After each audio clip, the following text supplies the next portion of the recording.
बहुत समय पहले की बात है। एक बुढ़िया के 7 पुत्र थे। उनमें से 6 कमाते थे और एक निकम्मा था। बुढ़िया अपने 6 बेटों को प्रेम से खाना खिलाती और 7वें बेटे को बाद में उनकी थाली की बची हुई जूठन खिला दिया करती।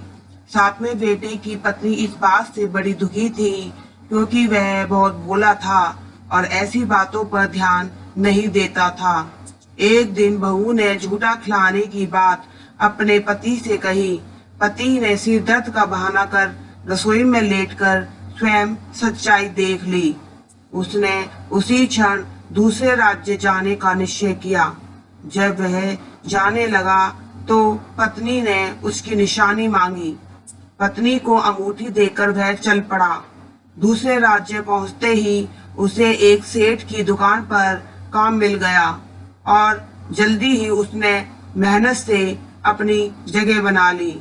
इधर बेटे के घर से चले जाने पर सास ससुर बहू पर अत्याचार करने लगे। घर का सारा काम करवा के उसे लकड़ियां लाने जंगल भेज देते और आने पर भूसे की रोटी और नारियल के खोल में पानी रख देते।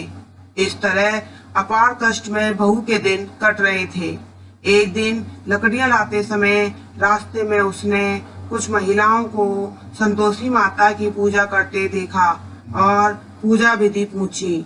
उनसे सुने अनुसार बहू ने भी कुछ लकड़ियां बेच दी और 1.25 रुपए का गुड़ चना लेकर संतोषी माता के मंदिर में जाकर संकल्प लिया।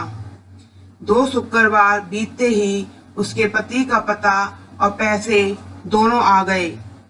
बहू ने मंदिर जाकर माता से फरियाद की कि उसके पति को वापस ला दो, उसको वरदान दे। माता संतोषी ने स्वप्न में बेटे को दर्शन दिए और बहू का दुखड़ा सुनाया। इसके साथ ही उसके काम को पूरा कर घर जाने का संकल्प कराया।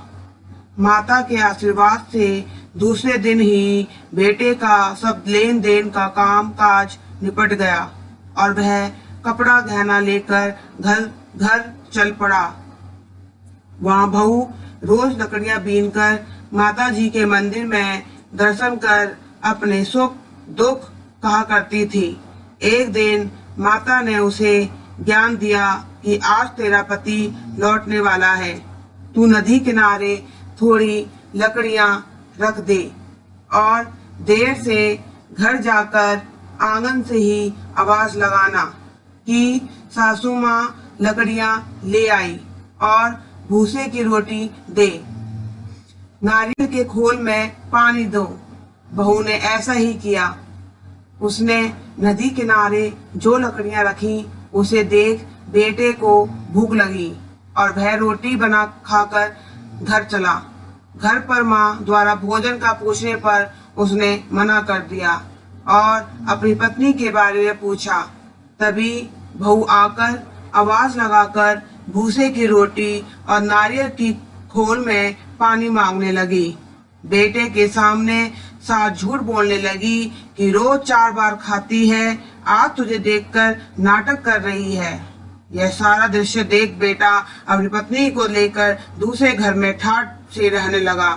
शुक्रवार आने पर पत्नी ने उद्यापन की इच्छा जताई और पति की आज्ञा पाकर अपने जेठ के लड़के को निमंत्रण दे आई। जेठानी को पता था कि शुक्रवार के व्रत में खट्टा खाने की मनाही है। उसने अपने बच्चों को सिखाकर भेजा कि खटाई जरूर मांगना। बच्चों ने भरपेट खीर खाई और फिर खटाई की रट लगाकर बैठ गए। ना देने पर चाची से रुपए मांगे और इमली खरीदकर खा ली।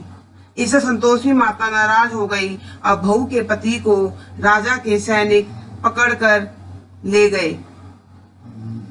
बहू ने मंदिर जाकर माफी मांगी और वापस उद्यापन का संकल्प लिया। इसके साथ ही उसका पति राजा के यहाँ से छूटकर घर आ गया। अगले शुक्रवार को बहू ने ब्राह्मण के बच्चों को भोजन करने बुलाया और दक्षिणा में पैसे ना देकर एक एक फल दिया। इससे संतोषी माता प्रसन्न हुई और जल्दी ही बहू को एक सुंदर से पुत्र की प्राप्ति हुई।